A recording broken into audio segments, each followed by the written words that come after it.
안녕하세요. 이계열입니다. 오늘은 미국 간호사의 영어 완전 정복 시리즈 세 번째 이야기입니다. 제가 BSN 코스 중에 한 과목이 프랙티컴을 요구를 해서 실습을 할 기회가 있었는데, 제가 도버라는 도시가 있어요. 제가 살고 있는 곳은 델라웨어의 베어이고요. 그 다음에 도버라는 곳이 있는데, 그곳은 이 델라웨어의 주도인 거죠. 주도. 근데 조금 아래쪽에 있는데, 그곳에 있는 그 커뮤니티 칼리지가 좀 더 학교가 커요. 캠퍼스도 크고 뭐 여러 가지 과정도 많고. 그리고 제가 졸업한 곳은 스탠턴 캠퍼스를 저는 졸업을 했는데, 제가 이제 프랙티컴 아웃을 그곳에 가서 할 기회를 가졌었어요. 그래서 그곳에 갔는데 그 인스트럭터들이 되게 친절한 거예요. 사람을 릴렉스하게 만들어주고 편안하게 해주고, 학생들이 랩실에 와서 연습을 하거나 프랙티컬한 그 스킬들을 다 통과를 해야 되거든요. 다 시험이에요, 그런 게. 근데 그거를 막 저 같은 경우는 스탠턴 캠퍼스에는 2분 시간을 딱 정해서 이렇게 시계를 눌러요. 그래서 그 시간 내에 그거를 스킬을 못하면은 이제 낙방이 되는 거예요. 다시 해야 되고, 한 번만 더 기회를 주고, 그 다음에 없으면 바로 페일이에요. 그래서 굉장히 막 그 스트레스고, 그렇게 분위기가 막 이렇게 압박을 주는 그런 분위기였는데, 여기는 너무 부드러운 거예요, 분위기가. 그리고 실수를 해도 좀 용납을 해주고 뭐 이렇게 하는 거예요. 그렇다 보니까 사람이 마음이 열리잖아요. 그리고 몸도, 모든 근육들도 릴렉스해요. 근데 그 이상으로 우리의 두뇌까지도 릴렉스가 돼요. 그래서 어때요? 말도 잘 나와요. 그러니까 저 사람이 나를 좋아한다, 저 사람이 친절한 사람이다, 실수를 용납해주는 사람이다, 어떤 그런 느낌을 가지고 있으면 내가 영어도 잘 되는 거예요. 그래서 제가 그 인스트럭터들하고 말할 기회가 되게 많았죠. 왜냐면 나는 무슨 일을 하러 간 게 아니고 그냥 그 observer예요. 지켜보는 거죠. 어떻게 하고 있는지.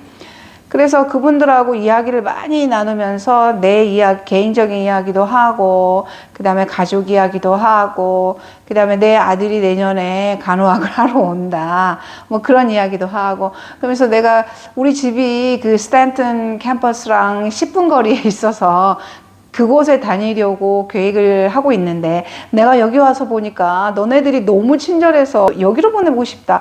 근데 이게 40분 거리다. 드라이브 해서 오는데 40분이나 걸리는데 참 고민이다. 근데 야, 여기 너무 좋다. 그리고 수업도 제가 다 들어가 봤거든요. 그러니까 스킬 연습하는 랩실에 주로 많이 있었고, 그 다음에 수업을 진행하는 곳에도 제가 다 들어가 본 거예요. 근데 그 수업도 굉장히 부드러웠어요. 수업 분위기 자체가 많이 달랐어요. 그리고 이제 제가 들으니까, 저는 그 RN 코스를 이미 졸업을 했고 NCLEX 시험을 통과를 했고 간호사로 일을 하고 있잖아요. 그래서 1년이 넘은 사람이잖아요. 그래서 그 수업을 들어봤는데, 제가 그 수업을 좀 이해를 했을까요? 이해가 좀 되더라고요. 영어가 좀 들려요.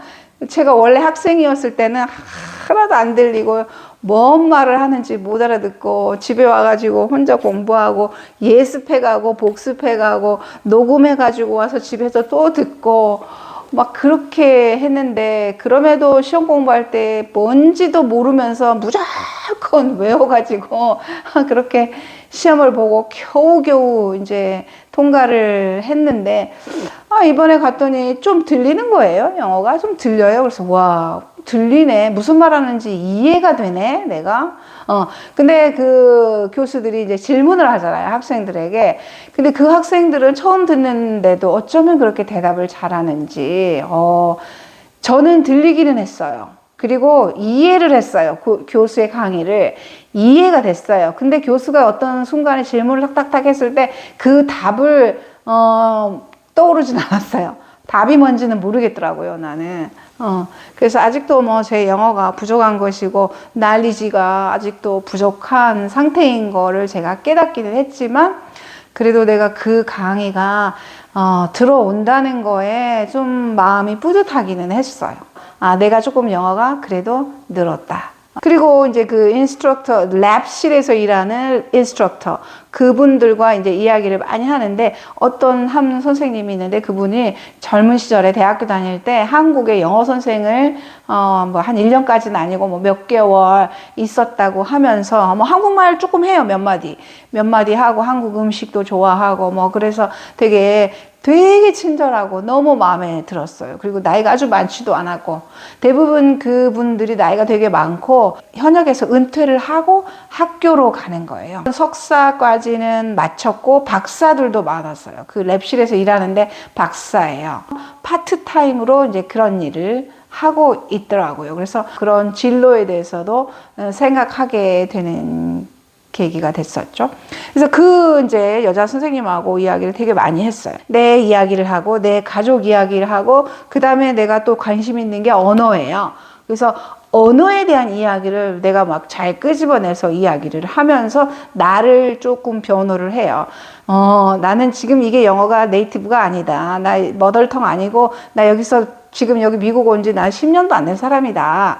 뭐 그러면서 그런 얘기를 하면서 이제 언어가 얼마나 어려운지를 늘 강조를 해요. 니네는 잘 모르겠지만, 그래서 니네 한번 외국어를 너네도 학교에서 배운 적이 있냐? 내가 뭐 어떤 언어를 너네 배웠냐? 이렇게 물어보면서 언어를 말한다고 하는 게 정말 힘들다. 나는 심지어 영어를 전공했고, 그 다음에 영어 선생으로도 했어. 근데도 이곳에 미국에 와서 이렇게 의사소통하고 영어 간호학을 공부하고 이렇게 하면서 너무너무 힘들었어. 그리고 지금도 영어가 그렇게 잘 하지는 않아.